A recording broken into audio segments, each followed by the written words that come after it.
Внимание, подароци и ветувања за лицата со хендикеп и оваа година, но и многу нерешени проблеми од лани. Ова категорија на луѓе е едно од најмаргинализираните во државата, особено кога во прашање е вработувањето. Од околу 200 регистрирани лица со ментален хендикеп, најмалку половината немаат работа, иако од средното стручно училиште го тврдат спротивното.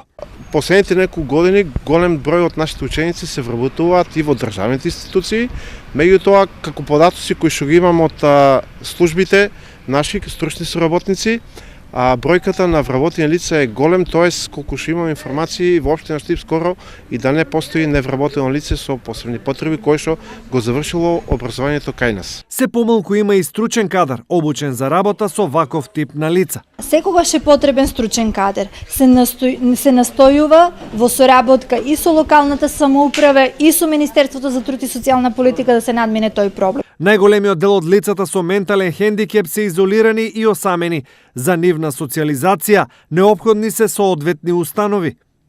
Во нашиот град знаете дека минатата година отворивме центар за аутизам, што е прв таков центар во државата.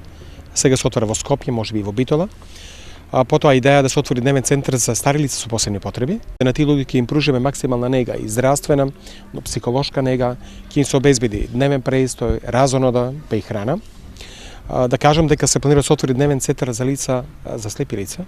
Ова се работи кои треба да се решаваат плански и долгорочно. Се работи за наши роднини, соседи, сограѓани, за сите нас.